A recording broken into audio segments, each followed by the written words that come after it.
Hello विद्यार्थी, कैसे हो? वेलकम, सुप्रभात। आपका पाठ नंबर 5 दैनिक जीवन में रसायन, जिसकी पिछली क्लास में मैंने आपके लिए क्षार और जो लवण, अम्ल, क्षार और लवण के जो उपयोग थे उनके बारे में समझाया कि अम्ल, क्षार और लवण का किन किन क्षेत्रों में उपयोग किया जा रहा है। आज एक नया टॉपिक पीएच स्केल प्रारंभ कर रहे हैं, तो ध्यान देना। पीएच स्केल, प्रश्न बनता है पीएच स्केल किसे कहते हैं समझाइए, यानी पीएच स्केल किसे कहते हैं समझाइए। तो समझना कि जिस प्रकार तापमान मापने के लिए थर्मामीटर का उपयोग करते हैं, ध्यान देना, समझना प्रिय छात्र छात्राओं, कि तापमान मापने के लिए, यानी स्वस्थ व्यक्ति के शरीर का तापमान जो होता है कितना होता है, 37 डिग्री सेल्सियस होता है। कितना होता है? 37 डिग्री सेल्सियस। तो जिस प्रकार तापमान मापने के लिए थर्मामीटर का उपयोग किया जाता है, किसका उपयोग किया जाता है? थर्मामीटर का। और थर्मामीटर के अंदर मैंने आपको पाठ नंबर 1 में भी बताया था कि उसके अंदर पारा भरा हुआ होता है, पारा, मरकरी। आई बात समझ में?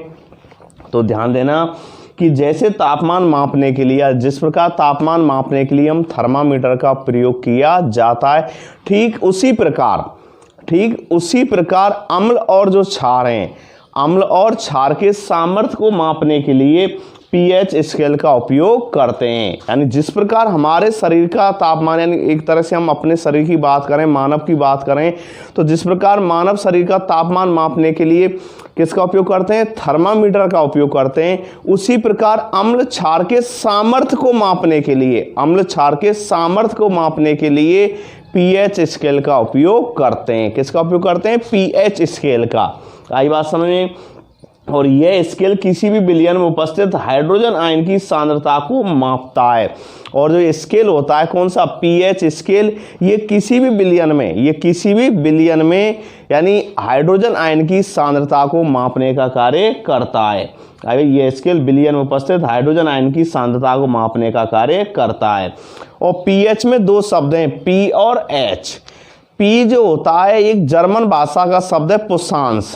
क्या है? पुशांस। यानी ध्यान देना, समझना भी, लिखना मत, कि पीएच क्या है? पीएच। और मैं बता रहा हूं कि जैसे तापमान मापने के लिए हम थर्मामीटर का उपयोग करते हैं, उसी प्रकार अम्ल क्षार के सामर्थ्य को मापने के लिए हम पीएच स्केल का उपयोग करते हैं। किसका करते हैं? पीएच स्केल का उपयोग करते हैं।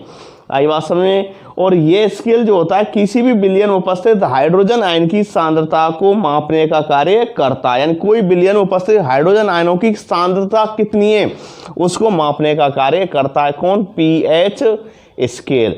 पीएच स्केल जो होता है इसमें दो शब्द हैं, पी और एच।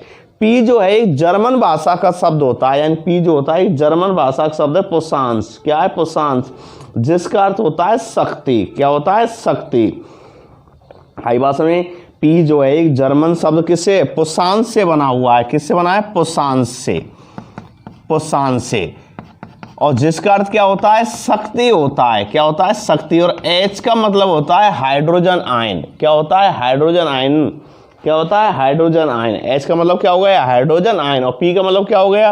पी जर्मन भाषा किससे? जर्मन भाषा का शब्द किससे बना है? पुशांस से, जिसका अर्थ क्या होता है? शक्ति। क्या होता है? शक्ति। आई बात समझ? पी जो होता है जर्मन भाषा शब्द पुशांस से मिलकर बना है, जिसका अर्थ क्या होता है? शक्ति होता है। आई बात समझ में? अब इसमें एच जो है, एच क्या हो गया? Hydrogen ion.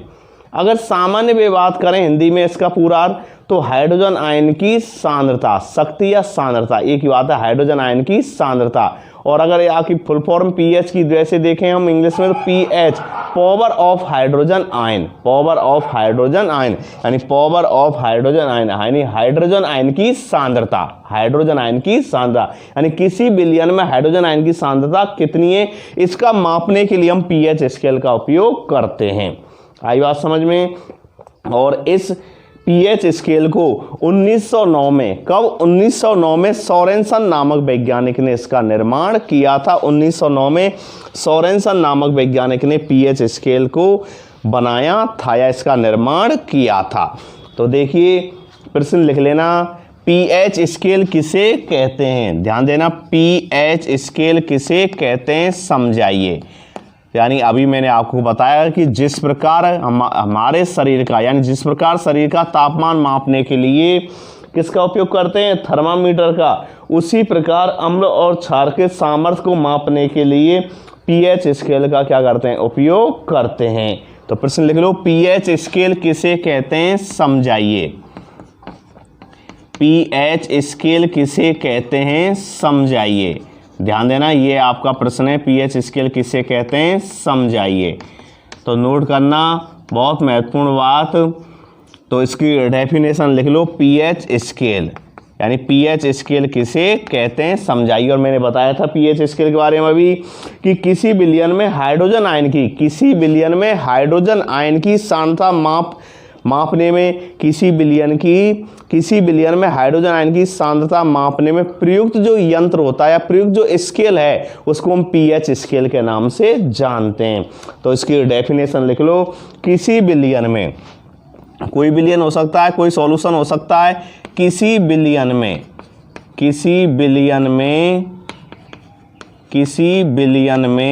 हाइड्रोजन आयन की, किसकी, हाइड्रोजन आयन की, किसी विलयन में हाइड्रोजन आयन की, ध्यान देना, किसकी, हाइड्रोजन आयन की, किसी विलयन में हाइड्रोजन आयन की सांद्रता, किसी विलयन में हाइड्रोजन आयन की सांद्रता, किसी विलयन में हाइड्रोजन आयन की सांद्रता ज्ञात करने में, किसी विलयन में हाइड्रोजन आयन की सांद्रता ज्ञात करने में प्रयुक्त जो स्केल होता है, प्रयुक्त स्केल या पैमाना जो होता है, प्रयुक्त स्केल को ज्ञात करने में प्रयुक्त स्केल को क्या कह देते हैं, पीएच स्केल कहते हैं। प्रयुक्त स्केल को पीएच स्केल कहते हैं। प्रश्न था आपका, पीएच स्केल किसे कहते हैं। तो अभी मैंने आपको बताया था कि जिस प्रकार हमारे शरीर का तापमान मापने के लिए हम थर्मामीटर का उपयोग करते हैं, उसी प्रकार अम्ल क्षार जो होता है, किसी विलयन में अम्ल क्षार के सामर्थ्य को मापने के लिए हम पीएच स्केल का उपयोग करते हैं। किसका उपयोग करते हैं, पीएच स्केल का। और वही प्रश्न बन गया भाई, पीएच स्केल किसे कहते हैं, किसी विलयन में हाइड्रोजन आयन की सांद्रता ज्ञात करने में प्रयुक्त स्केल को हम पीएच स्केल कहते हैं। और लिखना पैराग्राफ चेंज करके, सन 1909 में, कब, सन 1909 में, सन 1909 में कौन से वैज्ञानिक ने, सोरेनसन नामक वैज्ञानिक ने, सोरेनसन, सन 1909 में सोरेनसन नामक वैज्ञानिक ने, सन 1909 में सोरेनसन नामक वैज्ञानिक ने पीएच स्केल के बारे में बताया। तो सन 1909 में, कौन से सन में, 1909 में, बहुत महत्वपूर्ण प्रश्न। सन 1909 में सोरेनसन नामक वैज्ञानिक ने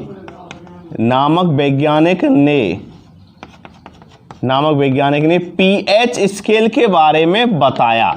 तो कौन से वैज्ञानिक ने बताया, सोरेनसन नामक वैज्ञानिक ने, कौन से सन में, 1909 में। तो सन 1909 में सोरेनसन नामक वैज्ञानिक ने पीएच स्केल के बारे में बताया, पीएच स्केल के बारे में बताया। तो इसमें दो प्रश्न आपके महत्वपूर्ण बन जाते हैं। एक प्रश्न तो बन गया भाई, पीएच स्केल किसे कहते हैं। तो इसकी डेफिनेशन हो गई भाई, किसी विलयन में हाइड्रोजन आयन की सांद्रता ज्ञात करने में प्रयुक्त स्केल को पीएच स्केल कहते हैं। और दूसरा प्रश्न इसमें बन जाता है कि भाई इसकी खोज, तो इसकी खोज जो हुई थी सन 1909 में हुई थी, किस वैज्ञानिक ने की थी, सोरेनसन नामक वैज्ञानिक ने इसकी खोज किया, इसके बारे में बताया। और क्या बताया, तथा हाइड्रोजन आयन की सांद्रता के घातांक को पीएच कहा। और हाइड्रोजन आयनों की जो सांद्रता होती है, लिख लेना इस बात को, हाइड्रोजन आयन, कौन से आयन, हाइड्रोजन आयन। और आप जानते हैं हाइड्रोजन की सांद्रता क्या होती है, प्लस होती है। क्या होती है, प्लस। हाइड्रोजन का परमाणु क्रमांक कितना होता है, 1 होता है। कितना होता है, 1। तो हाइड्रोजन आयन की सांद्रता, हाइड्रोजन आयन की सांद्रता, हाइड्रोजन आयन की सांद्रता, किसकी सांद्रता, हाइड्रोजन आयन की।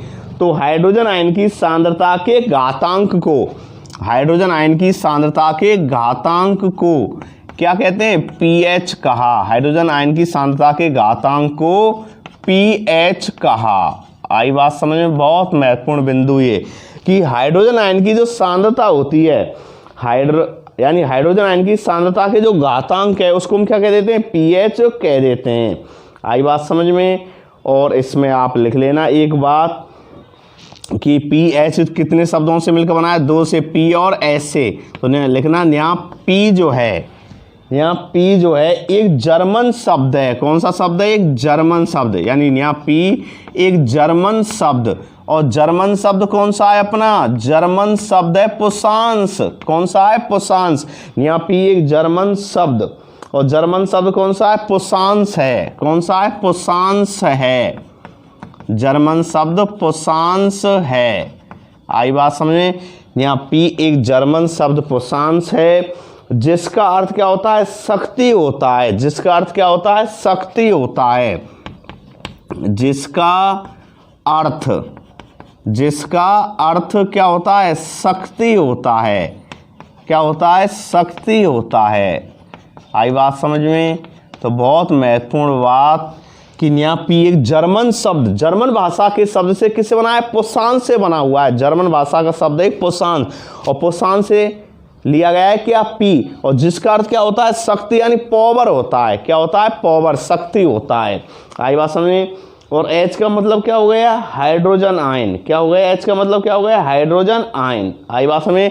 एक बार ये अपना माध्यमिक शिक्षा बोर्ड ने जो सप्लीमेंट्री का पेपर हुआ था उस समय प्रश्न पूछा था भाई, pH में P और H किसके सूचक हैं। pH स्केल में P और H किसके सूचक हैं, तो P किसका सूचक है, इस शक्ति का। किसका, शक्ति का। और H किसका सूचक है, हाइड्रोजन आयन का। किसका, हाइड्रोजन आयन का। यानी P जो है वो पावर का सूचक है, शक्ति का सूचक है। यानी जर्मन भाषा के शब्द पुसांस से लिया गया है। यानी जर्मन भाषा का शब्द कौन सा है, पुसांस। पुसांस से लिया गया है। कौन, P। कहाँ से लिया गया है, पुसांस। किससे लिया गया है, जर्मन भाषा, जिसका अर्थ क्या होता है, शक्ति होता है। और H किसका सूचक है, हाइड्रोजन आयन का। और क्या फॉर्म हो जाती है, पावर ऑफ हाइड्रोजन आयन, या हाइड्रोजन आयन की सांद्रता। आई बात समझ में। अब इसका एक डायग्राम है, डायग्राम को बना लेना। तो देखिए डायग्राम को किस प्रकार बनाएंगे इसका, तो एक डायग्राम इसका है हल्का सा, उसको बनाता हूं मैं अभी। तो देखिए प्रिय छात्र छात्राओं, ये है pH स्केल। क्या है, pH स्केल। यानी pH स्केल का एक क्या चित्र है, pH स्केल या pH पैमाने का। मैंने अभी आपको बताया था भाई pH स्केल किसे कहते हैं, और मैंने लिखाया किसी विलयन में हाइड्रोजन आयन की सांद्रता ज्ञात करने में प्रयुक्त स्केल को हम pH स्केल कहते हैं। और सन 1909 में सोरेनसन नामक वैज्ञानिक ने pH स्केल के बारे में बताया। और क्या बताया कि हाइड्रोजन आयन की सांद्रता के घातांक को pH कहा। और यहाँ P एक जर्मन शब्द पुसांस है, जिसका अर्थ क्या होता है, शक्ति होता है। और H का मतलब क्या होता है, हाइड्रोजन आयन। क्या होता है, हाइड्रोजन आयन। अब देखिए चित्र, यानी pH स्केल जो होता है, समझना, pH स्केल जो होता है इसमें 0 से लेकर और 14 तक पैमाना होता है। 0 से कितना होता है, 14 तक। आई बात समझ में, 0 से 14 तक। अब 0 से और 7 तक जब होता है, 0 से 7 तक, तो इसमें अम्लीय गुणों में क्या होती है, वृद्धि होती है। अम्लीय गुणों में क्या होती है, वृद्धि। इसलिए मैंने लिख दिया है pH स्केल से संबंधित महत्वपूर्ण बिंदु। pH 7 से कम है तो विलयन कैसा होगा, अम्लीय। 7 है, ये 7 है।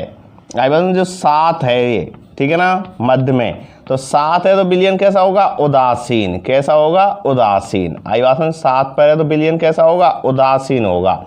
आई बात समझ, कैसा होगा, उदासीन होगा। और 7 से अधिक और 14 तक है विलयन कैसा होगा, क्षारीय। और क्षारीय होगा तो आप जानते हैं क्षारीय गुणों में क्या होगी, वृद्धि। तो 7 से लेकर और 14 तक कैसे होते हैं, क्षारीय होते हैं। क्योंकि क्षारीय गुणों में क्या हो जाती है, वृद्धि हो जाती है। क्षारीय मतलब OH आयनों में क्या होती है, वृद्धि। क्योंकि आपने पढ़ा है वैज्ञानिक आर्हेनियस के अनुसार कि वे अम्ल या बे पदार्थ या बे अम्ल जो जलीय विलयन में एच आयन देते हैं क्या कहलाते हैं, यानी बे पदार्थ जो जलीय विलयन में एच आयन देते हैं क्या कहलाते हैं, अम्ल, और बे पदार्थ जो जलीय विलयन में ओ एच आयन देते हैं क्या कहलाते हैं, क्षार। तो एच आयन का मतलब है अम्लीय गुणों में वृद्धि हो रही है, और ओ एच आयन का मतलब है क्षारीय गुणों में क्या हो रही है, वृद्धि हो रही है। आई बस तो ये हो गया पीएच स्केल। और एच आयन सांद्रताओं में क्या होती है, वृद्धि होती है, और एच आयन सांद्रता में क्या होती है, कमी। या एच आयनों में क्या होगी, इधर कमी होगी, क्यों, ओ एच आयनों में क्या होगी, वृद्धि होगी। तो ओ एच आयनों में जब वृद्धि होगी तो एच आयनों में इधर क्या होती है, कमी होती है। आई बात समझ में। और इधर जो अम्लीय है, ध्यान देखना, जितनी पीएच कम होती है, क्यों ध्यान देना, इधर तीर का चिन्ह इधर लगा हुआ है, जितनी पीएच कम होती है वो उतना ही कैसा होता है, प्रबल। माना किसी की पीएच कितनी है, 0 है, तो वो उतना ही कैसा है, प्रबल अम्ल है। क्योंकि आप जानते हैं HCl अम्ल है, HCl अम्ल जो होता है इसकी जो पीएच होती है, ध्यान देना, HCl अम्ल जो होता है इसकी पीएच होती है, कितनी होती है, 0 होती है। कैसी होती है, 0। इसलिए HCl कैसा है, एक प्रबल अम्ल है। कैसा है, प्रबल अम्ल है। आई बात समझे। और NaOH जो होता है, NaOH की पीएच कितनी होती है, 14, इसलिए वो कैसा है, प्रबल अम्ल। वो कैसा है, सॉरी, प्रबल क्षार है। NaOH कैसा है, प्रबल क्षार है, क्योंकि उसकी पीएच कितनी होती है, 14। तो अम्ल और क्षारों में उल्टा है। अम्लों में क्या होता है, जितनी पीएच कैसी होगी, कम, वो उतना ही कैसा होता है, प्रबल। और OH में क्या होती है, जितनी पीएच कैसी होती है, ज्यादा होती है क्षारों में, वो उतना ही प्रबल माना जाता है। अगर किसी विलयन की पीएच 14 है तो वो प्रबल है। अगर किसी विलयन की पीएच 8 है, कितनी है, 8 है, 9 है, तो वो कैसा है, दुर्बल क्षार है। कैसा है, दुर्बल क्षार है। जबकि अम्लों में क्या होता है, अगर किसी विलयन में जो H अम्ल है, कोई अम्ल है वो, और किसी विलयन में H आयनों की गुणों में हम अगर बात करें तो देखते हैं, अगर किसी विलयन की पीएच 6 है या 7 है या 5 है तो कैसे हैं, दुर्बल अम्ल हैं। और अगर किसी विलयन की पीएच 0 है, 1 है, 2 है, तो वो कैसे हैं, प्रबल अम्ल हैं। यानी ये क्या होते हैं, इसलिए तीर का चिन्ह मैंने 7 से 0 की ओर लगाया है, घटते हुए क्रम में। जैसे जैसे वो घटेंगी संख्याएं, एच आयनों में क्या होगी, वृद्धि होगी। देखिए एच आयनों में वृद्धि हो रही नहीं, और इस बिंदु से देखिए एच आयनों में क्या हो रही है, वृद्धि हो रही है। और एच आयनों में जब वृद्धि होगी या एच आयनों की सांद्रता में क्या होगी, वृद्धि होगी, तो वो उतना ही प्रबल होता है। और इधर देखिए इस बिंदु से इस तरह धीरे धीरे ऊपर की तरफ वृद्धि हो रही है, तो एच आयनों में क्या हो रही है, कमी हो रही है। कमी हो रही है तो क्षारीय गुण क्या हो रहे हैं, बढ़ रहे हैं। तो जिसकी पीएच 14 होती है वो क्या होता है, प्रबल। और अगर किसी की पीएच कितनी है, 8 है, तो कैसा है, दुर्बल।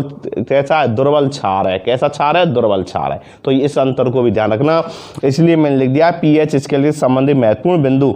यदि पीएच 7 से कम है तो विलयन कैसा होगा, अम्लीय। 7 है तो कैसा होगा, उदासीन। और पीएच 7 से अधिक और 14 का विलयन कैसा होगा, क्षारीय होगा। इसके बारे में 1909 में सोरेनसन नामक वैज्ञानिक ने बताया। आई बात समझे। सीधी सी बात ये समझो कि एच आयनों की सांद्रता जितनी अधिक होगी, पीएच का मान उतना ही कैसा होगा, कम होगा। और उदासीन विलयन में पीएच का मान कितना होता है, 7 होता है। कितना होता है, 7 होता है।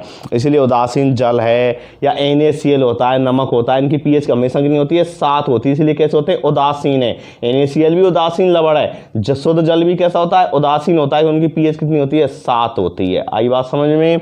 तो इन चीज़ों को ध्यान रखा करो।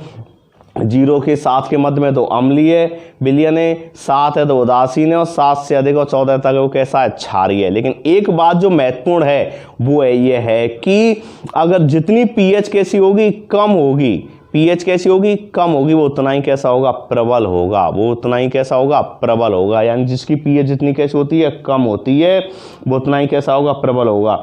और यदि एच आयनों की सांद्रता ज़्यादा होगी तो पीएच का मान कैसा होगा, कम होगा। और पीएच का मान जब कैसा होगा, कम होगा, तो वो क्या होगा, उतना ही प्रबल होगा। पीएच का मान जब कम है, मानो 0 है, 1 है, तो वो कैसा होगा, प्रबल होगा कि नहीं होगा। तो एच आयनों की जब सांद्रता में कैसी होती है, ज़्यादा, वही बात लिखी मैंने, एच आयनों की सांद्रता कैसी होती है, ज़्यादा, तो पीएच का मान कैसा होता है, कम। और पीएच का मान जब कैसा होता है, कम होता है, तो वो प्रबल।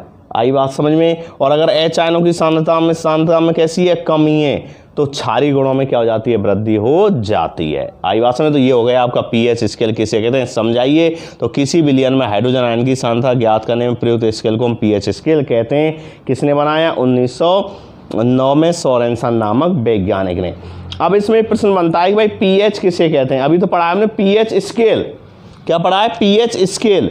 अब एक प्रश्न बनता है पीएच किसे कहते हैं। 2 प्रश्न है इसमें, ध्यान देना। एक तो पढ़ा है पीएच स्केल किसे कहते हैं, हमने पीएच स्केल पढ़ा है, ना कि पीएच। तो पीएच किसे कहते हैं, पीएच की परिभाषा होती है हाइड्रोजन आयन की सांद्रता के ऋणात्मक लघु गुणक को पीएच कहते हैं। आई बात समझ में? तो देखिए इसको समझाता हूँ। ये पीएच स्केल के बारे में बताया है, अभी जो मैंने समझाया था ये पीएच स्केल के बारे में। अब आपको जो बताने जा रहे हैं वो आपका है पीएच। दो प्रश्न है इसमें, पीएच स्केल किसे कहते हैं और पीएच किसे कहते हैं, दो बातें महत्वपूर्ण है इसमें।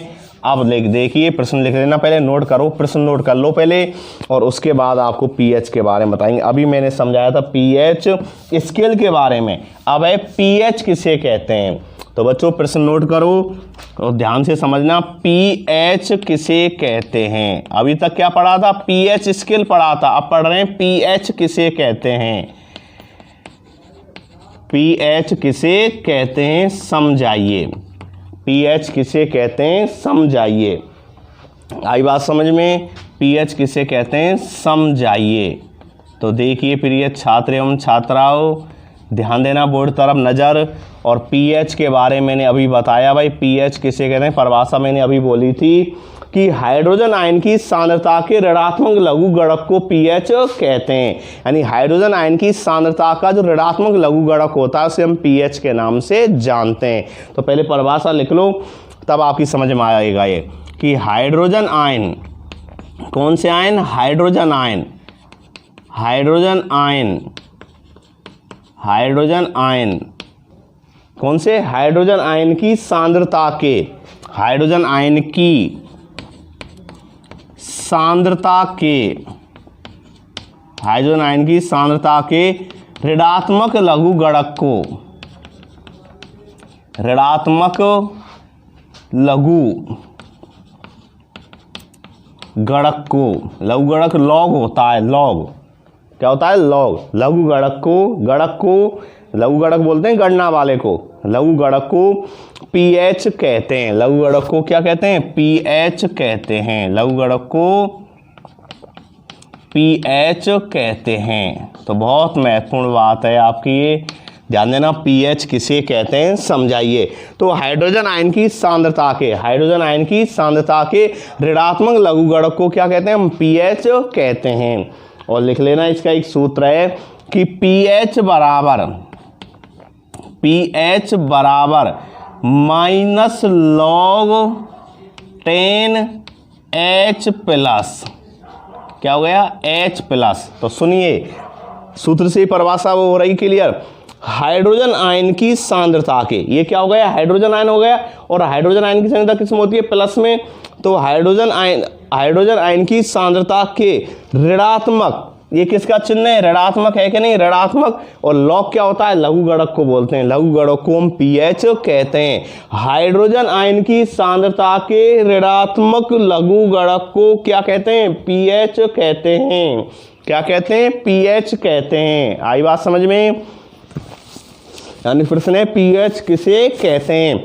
तो हाइड्रोजन आयन की सांद्रता के ऋणात्मक लघुगणक को क्या कहते हैं? हम पीएच कहते हैं। तो परिभाषा से, सूत्र से स्पष्ट हुआ है नहीं हुआ है? पीएच बराबर माइनस लॉग 10 इंटू क्या हो गया? H plus. तो H क्या हो गया? हाइड्रोजन आयन हो गया। हाइड्रोजन आयन की सांद्रता के ऋणात्मक लघुगणक को क्या बोलते हैं? पीएच बोलते हैं। आई बात समझ में? और महत्वपूर्ण बात इसमें है कि जो जल में H आयन होते हैं हाइड्रोनियम आयन बनाते हैं, यानी विलयन में जो मुक्त H आयन नहीं होते हैं, क्योंकि ये क्या होते हैं? हाइड्रोनियम आयन बना देते हैं। मैंने एक दिन आपको बताया था कि जब मैं वैज्ञानिक आरएनएस के अनुसार अम्ल क्षार पढ़ा रहा था, उस समय बताया था कि वे पदार्थ जो जलीय विलयन में H आयन देते हैं अम्ल कहलाते हैं, और वे पदार्थ जो जलीय विलयन में OH आयन देते हैं क्या कहलाते हैं? क्षार कहलाते हैं। तो उसमें बताया था मैंने कि जो H आयन होते हैं बहुत अधिक क्रियाशील होते हैं और जल के अणुओं से क्रिया करके हाइड्रोनियम आयन बना लेते हैं, यानी H3O, यानी H प्लस H2 और क्या बना लेते हैं? H3O बना लेते हैं, हाइड्रोनियम आयन बना लेते हैं। तो वही बात यहाँ पर है कि जल में H आयन जो होते हैं हाइड्रोनियम आयन बनाते हैं। कौन से आयन बनाते हैं? हाइड्रोनियम आयन बनाते हैं। आई बात समझ में? तो देखिए इस तरह भी लिख सकते हैं इसको कि देखिए जल में, किसमें? जल में, जल में H आयन, कौन से आयन? H ion. जल में H आयन, जल में H आयन जो होते हैं क्या करते हैं? ये हाइड्रोनियम आयन बनाते हैं। जल में H आयन क्या बना लेते हैं? हाइड्रोनियम आयन बना लेते हैं। ये मैंने अम्ल क्षार की जब वैज्ञानिक आरएनएस के अनुसार जो आपको परिभाषा पढ़ाई थी तब बताया था, हाइड्रोनियम आयन बनाते हैं। क्या बनाते हैं? हाइड्रोनियम आयन बनाते हैं। हाइड्रोनियम आयन का मतलब H3O हाइड्रोनियम आयन बनाते हैं। यानी उस समय मैंने बताया था वैज्ञानिक आरएनएस के अनुसार कि अम्ल और क्षार जो होते हैं, यानी वैज्ञानिक आरएनएस के अनुसार अम्ल क्षार क्या हैं। तो आपको समझाया था कि भाई बे पदार्थ जलीय विलयन H आयन देते हैं, अम्ल कहलाते हैं, और बे पदार्थ जलीय विलयन OH आयन देते हैं, क्या कहलाते हैं? क्षार कहलाते हैं।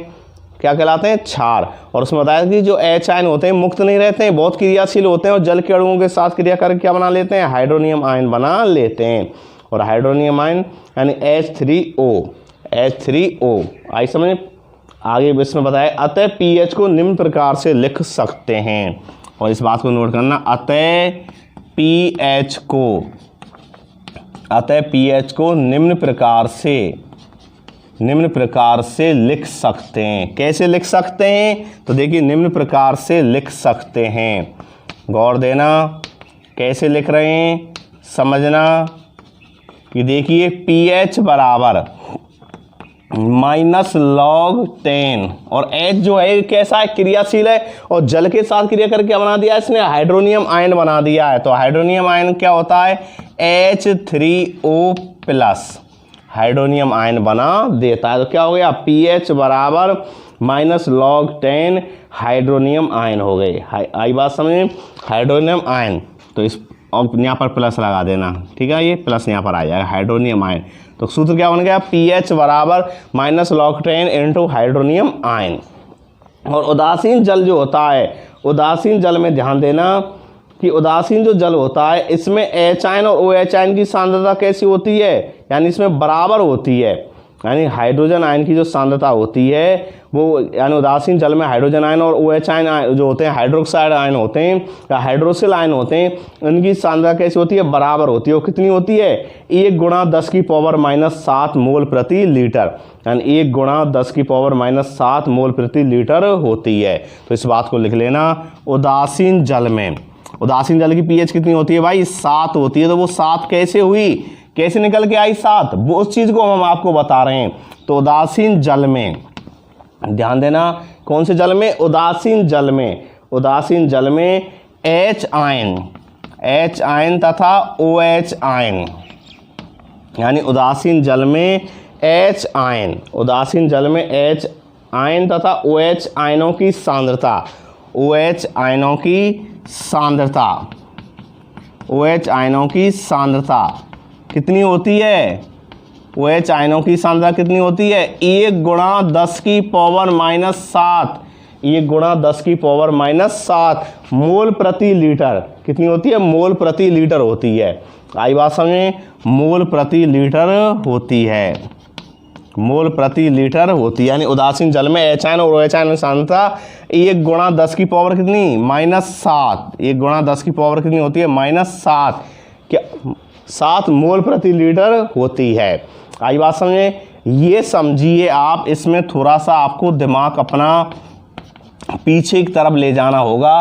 पीछे की तरफ जब मैं आपको बता रहा था उदासीनीकरण अभिक्रिया में या लवण का निर्माण में आपको बता रहा था, तो लवण में आपको मैंने यही तो बताया था, वही तो उदासीनीकरण अभिक्रिया होती है कि अम्ल और क्षार परस्पर क्रिया करके, अम्ल और क्षार जो होते हैं वो परस्पर क्रिया करके क्या बना देते हैं? वो बना देते हैं लवण और जल। तो लवण और जल बना रहे हैं। तो लवण और जल का निर्माण कैसे होता है? H आयन और OH आयन मिलकर क्या बना देते हैं? जल बना देते हैं। आपने देखा होगा, अब क्रिया मैंने ये लिखाई भी है आपको वैज्ञानिक आरएनएस के उसमें। वैज्ञानिक आरएनएस के अनुसार जब मैं अम्ल क्षार आपको पढ़ा रहा था तो उस समय मैंने आपको ये अभिक्रिया लिखाई भी है। ध्यान देना उदासीनीकरण की अभिक्रिया में, तो कि जो H आयन और OH आयन होते हैं परस्पर मिलकर क्या बना देते हैं? OH आयन बना देते हैं। क्या बना देते हैं? OH आयन का क्या कर देते हैं? निर्माण कर देते हैं। आई बात समझिए? किसका निर्माण कर देते हैं? OH जल का। तो देखिए H ion plus OH ion, समझना, इसको लिखना नहीं। H प्लस OH क्या बना देते हैं? H2O जल का क्या कर देते हैं? निर्माण कर देते हैं। हुआ कि नहीं हुआ? और एक चीज जो हाइड्रोनियम आयन मारी मैंने बताई कि जो H आयन वे पदार्थ जलीय विलयन वो H आयन देते हैं, क्या कहलाते हैं? अम्ल कहलाते हैं। वैज्ञानिक आरएनएस के अनुसार 1887 में अभी जल के अणुओं के साथ क्रिया करके क्या बना देते हैं? ये हाइड्रोनियम आयन बना रहे हैं। बना रहे हैं कि नहीं बना रहे हैं? ये हाइड्रोनियम आयन हो गया। आई बात समझ में? तो देखिए उदासीन जल में जो एच आयनों की सांद्रता है वो भी 1 × 10⁻⁷ मोल प्रति लीटर होती है, और ओ एच आयन है इनकी भी सांद्रता कितनी होती है, 1 × 10⁻⁷ मोल प्रति लीटर होती है नहीं होती है। तो देखिए अतः उदासीन जल के लिए पीएच का मान निम्नलिखित होगा। अतः लिखना इस बात को, अतः उदासीन जल के लिए अतः उदासीन जल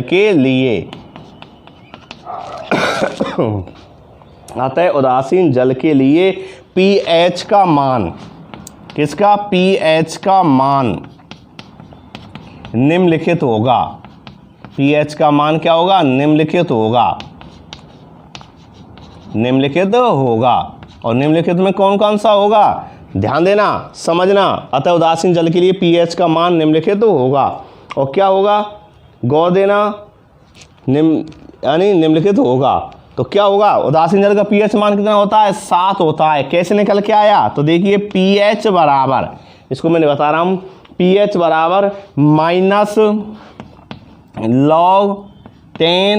× H+, ये सूत्र है, ऊपर देखो, हाइड्रोजन आयन की सांद्रता के ऋणात्मक लघुगणक को हम क्या कहते हैं, पीएच कहते हैं।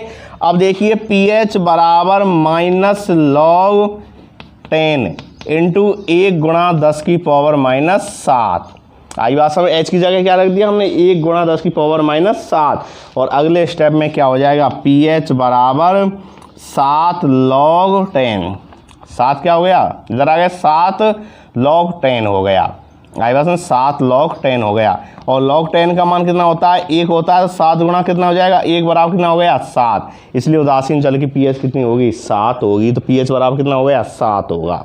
आई बात समझे, क्योंकि आप जानते हैं उदासीन जल होता है उसमें एच आयन और ओ एच आयन की सांद्रता कितनी होती है, हाइड्रोजन आयन की सांद्रता भी 1 × 10⁻⁷ मोल प्रति लीटर होती है, और हाइड्रोक्साइड आयन जो होते हैं उनकी भी सांद्रता 1 × 10⁻⁻ कितनी होती है, 7 मोल प्रति लीटर होती है। आई बात समझ में। तो इस बात को भी आप इसमें नोट कर लेना। एक प्रश्न और इसमें बना देता हूँ मैं आपके लिए, अभी ध्यान देना, समझना कि उदासीन जल में, कौन से जल में, उदासीन जल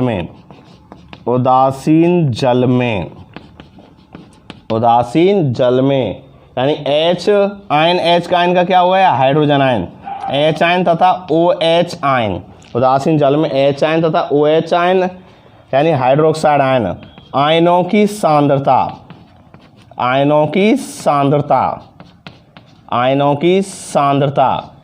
कितनी होती है, आयनों की सांद्रता कितनी होती है। आई बात समझे, आयनों की सांद्रता कितनी होती है, आई बात समझे, कितनी होती है।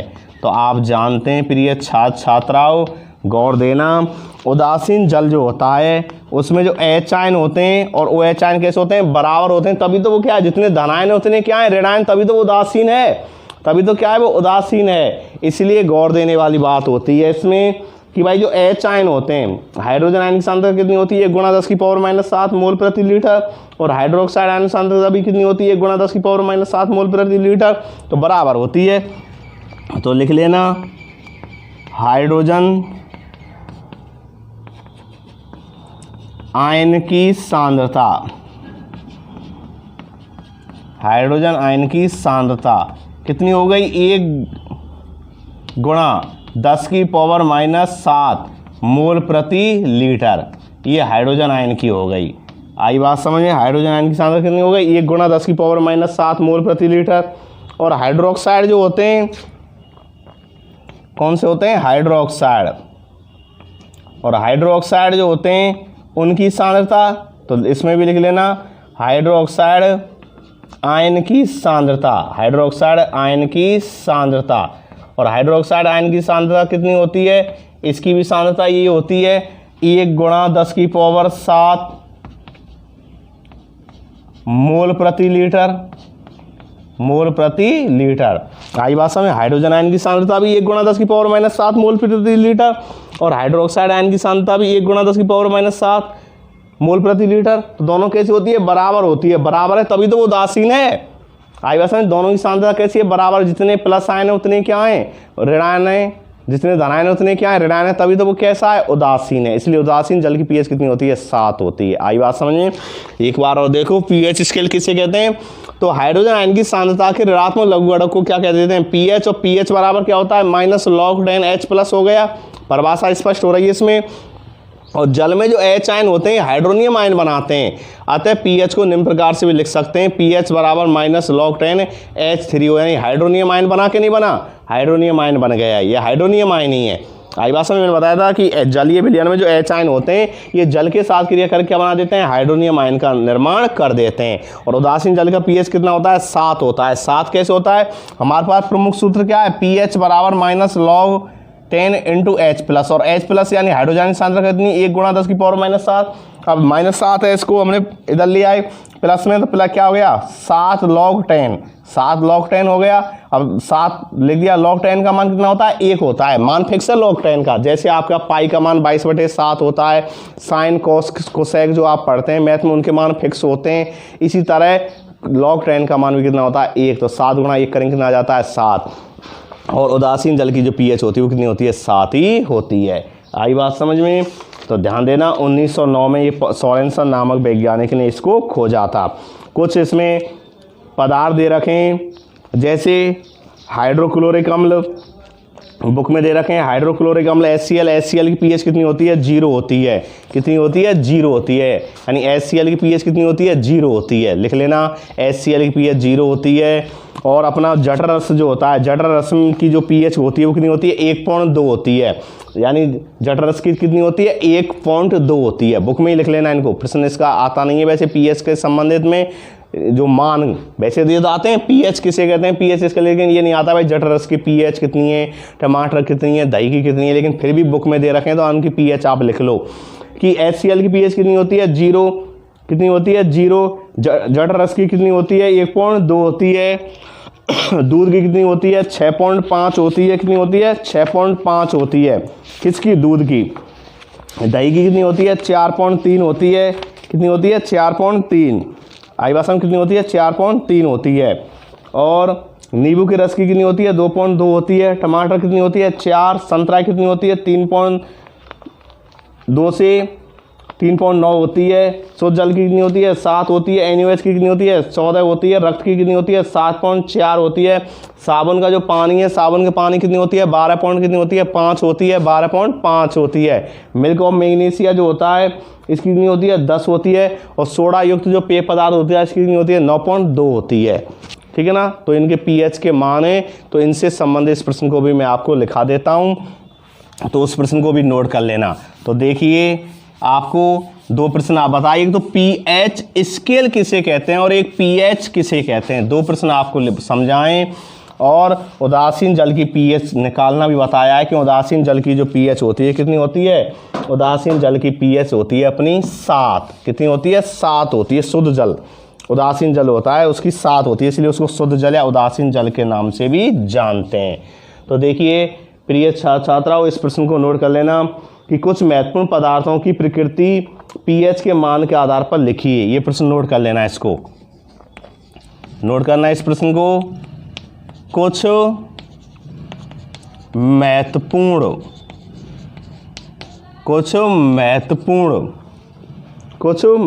पदार्थों की प्रकृति, कुछ महत्वपूर्ण पदार्थों की प्रकृति किसके आधार पर, पीएच के आधार पर। कुछ महत्वपूर्ण पदार्थों की प्रकृति पीएच, कुछ महत्वपूर्ण पदार्थों की प्रकृति पीएच के मान के आधार पर, पीएच के मान के आधार पर लिखिए, मान के आधार पर लिखिए। यानी कुछ महत्वपूर्ण पदार्थ जो आपकी बुक में दे रखे हैं उनकी पीएच क्या करनी है हमने, कुछ महत्वपूर्ण पदार्थ प्रकृति जो है पदार्थ में प्रकृति पीएच के मान के आधार पर लिखनी है। किसके मान के आधार पर लिखनी है, पीएच के मान के आधार पर।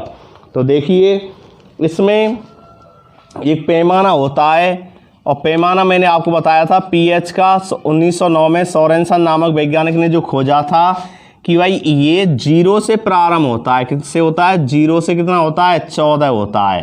कितना होता है 0 से 14, ये 0 हो गया, मध्य में क्या होता है 7 होता है और क्या होता है 14 होता है। तो देखिए 7 पे क्या होता है उदासीन होता है, क्या होता है 7 पर क्या होता है उदासीन।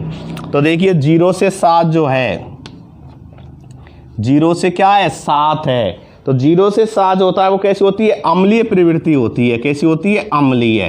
तो लिख लेना 0 से 7 कैसी है अम्लीय प्रकृति होती है, 0 से 7। अब 7 है वो कैसा होता है उदासीन होता है, 7 कैसा होता है उदासीन, क्योंकि आप जानते हैं शुद्ध जल की कितनी होती है 7 होती है, तो ये उदासीन है। तो 7 किसकी है शुद्ध जल की होती है, शुद्ध जल की कितनी होती है 7 होती है। आई बात समझे। और 7 से अधिक और 14 तक होती है उसकी प्रकृति से होती है क्षारीय होती है, कैसी होती है क्षारीय। आई बात समझे, कैसी होती है क्षारीय, यानी क्षारीय प्रकृति है, कितने 7 से और 14 के मध्य में क्षारीय प्रकृति होती है, कितनी 7 से और 14 के मध्य में। ये मैंने बात पहले आपको समझा दी है कि 7 से 14 जो होती है इसकी कितनी होती है कैसी होती है क्षारीय। और 0 से 7 कैसी होती है अम्लीय, और 7 जो होती है वो कैसा होता है उदासीन होता है, कैसा होता है उदासीन। इसलिए शुद्ध जल की कैसी है, शुद्ध जल की जो होती है वो कितनी होती है 7, 7 पर कैसा होता है उदासीन होता है, कैसा होता है उदासीन। आई बात समझे। तो ये आपको प्रश्न है कुछ महत्वपूर्ण पदार्थों की प्रकृति पीएच के मान के आधार पर लिखनी है, तो पीएच के मान पर इनकी प्रकृति लिखनी है। तो देखिए कुछ पदार्थ लिख लीजिए आप, जैसे HCl, HCl की पीएच कितनी है 0, कितनी है 0, HCl कितनी है 0। जठरस जो होता है, जठरस कहाँ होता है आमाशय में, उसकी पीएच कितनी होती है 1.2, कितनी होती है 1.2 होती है। नींबू की रस जो होता है, नींबू की रस की कितनी होती है 2.2 होती है, कितनी होती है 2.2 होती है। नींबू की रस की कितनी होती है 2.2 होती है। आई बात समझ। चाय कॉफ़ी जो होती हैं, यानी चाय या कॉफ़ी, ऑब्लिक लगा देना, चाय या कॉफ़ी जो होती है, चाय और कॉफ़ी की जो पीएच होती है 4.4, कितनी होती है 4.4 होती है। टमाटर जो होता है, टमाटर कितनी होती है 4 होती है इसकी, टमाटर कितनी होती है 4 पीएच होती है। अगला इसमें ध्यान देना मानव मूत्र जो होता है, मानव मूत्र की जो कितनी होती है, मानव मूत्र कैसा होता है अम्लीय होता है। मानव मूत्र की पीएच कितनी होती है, मानव मूत्र की पीएच होती है 5.7 से 5.5 से और 7.5 तक होती है, 5.5 से 7.5 तक होती है। और दही जो होती है क्या होती है, दही की होती है 4.3। और दूध जो होता है, दूध की कितनी होती है, दूध जो होती है दूध की होती है 6.5, कितनी होती है 6.5। और सामान्य जो मुख होता है अपना, सामान्य मुख जो होता है उसकी पीएच कितनी होती है, सामान्य मुख की जो पीएच होती है वो होती है 6.5, कितनी होती है 6.5। और ध्यान देना 6.5, आई बात समझे। और संतरा जो होता है, संतरा कितनी होती है, यानी संतरा की होती है, ध्यान देना समझना 3.2 से 3.9 तक, आई बात समझे, 3.2 से 3.9 तक होती है। और दंत क्षय जो होता है, दंत क्षय कब होता है, यानी दंत क्षय जब होता है, जब पीएच कितनी हो जाती है, मुख की कितनी हो जाती है 5.5 से कैसे हो जाती है कम हो जाती है, 5.5 से कैसे हो जाती है कम हो जाती है, 5.5 से कम, 5.5 से कैसे हो जाती है कम हो जाती है। तो क्या हो जाता है दंत क्षय हो जाता है, क्या हो जाता है दंत क्षय। और अम्लीय वर्षा कितनी होती है, अम्लीय वर्षा की होती है 5.6 से कम, अम्लीय वर्षा, और अम्लीय वर्षा की होती है 5.6 से कम। जब वर्षा के जल की पीएच 5.6 से कम हो जाती है उसे हम अम्लीय वर्षा के नाम से जानते हैं। तो देखिए जठरस की कितनी हो गई 0, कितनी हो गई 0, जठरस यानी HCl की तो हो गई 0, जठरस की कितनी हो गई 1.2, नींबू रस की कितनी हो गई 2.2, चाय कॉफ़ी कितनी होती है 4.4, टमाटर कितनी होती है 4, मानव मूत्र कितनी होती है 5.5 से 7.5 तक, दही की कितनी होती है 4.3, दूध की कितनी होती है 6.5, सामान्य मुख की कितनी होती है 6.5, संतरा कितनी होती है 3.2 से 3.9 तक, दंत क्षय कितनी होती है 5.5 से कम, अम्लीय वर्षा कितनी होती है 5.6 से कैसी होती है कम होती है। आई बात समझे। अब क्षारों में देख लो, क्षारों में नंबर 1 NaOH, NaOH की कितनी है 14 होती है, प्रबल क्षार है। आई बात में मिल्क ऑफ मैग्नीशिया, कल भी आया था ये उदाहरण, milk of magnesia, magnesium hydroxide बोलते हैं इसको, मिल्क ऑफ मैग्नीशिया, एसिडिटी और उसको दूर करने में इसका होता है। तो मिल्क ऑफ मैग्नीशिया की होती है 10, कितनी होती है 10 होती है। NaOH की 14, मिल्क ऑफ मैग्नीशिया कितनी होती है 10 होती है, ठीक है ना। मानव रक्त जो होता है हमारा जो क्या होता है रक्त होता है, मानव रक्त, ब्लड, मानव रक्त कितनी होती है 7.4, यानी हल्का क्षारीय है। और साबुन के विलयन की, साबुन का जो पानी होता है ना, साबुन जो होता है, साबुन लगाते हैं कपड़ों, साबुन के पानी कितनी होती है 12.5 होती है साबुन का पानी, और साबुन पानी कितनी होती है 12.5 होती है। और एक है अपना सोडा, जो पेय पदार्थ होते हैं ना, पेय पदार्थों में क्या होता है सोडा होता है, ठीक है ना, पेय पदार्थों में क्या होता है सोडा होता है, सोडा युक्त शीतल पेय। और सोडा युक्त शीतल पेय जो होता है, सोडा युक्त शीतल पेय, और सोडा युक्त शीतल पेय की कितनी होती है, इसकी होती है 9.2 होती है, कितनी होती है लगभग 9.2 होती है। आई बात समझ, लगभग 9.2 होती है। आई बात समझ किसकी, सोडा युक्त पेय पदार्थ की। तो NaOH की कितनी हो गई 14, मिल्क ऑफ मैग्नीशिया कितनी हो गई 10, साबुन पानी कितनी हो गई 12.5, मानव रक्त की कितनी हो गई 7.4, और सोडा युक्त जो पेय पदार्थ होती है उसकी कितनी हो गई 9.2 हो गई। आई बात समझ कितनी हो गई 9.2 हो गई, ठीक है ना। तो इसमें आप ध्यान रखना, बहुत महत्वपूर्ण बात हो गई आपकी। आई बात समझ में। तो ये है आपके कुछ महत्वपूर्ण पदार्थों में प्रकृतियाँ pH। अगला जो टॉपिक है इसका, दैनिक जीवन में pH का क्या महत्व है, दैनिक जीवन में pH का क्या महत्व है, तो उसको हम नेक्स्ट अगली क्लास में आपको समझाएंगे कि भाई दैनिक जीवन में pH का क्या महत्व है। और आशा करता हूं कि बहुत अच्छी तरह से टॉपिक समझ में आ रहा होगा।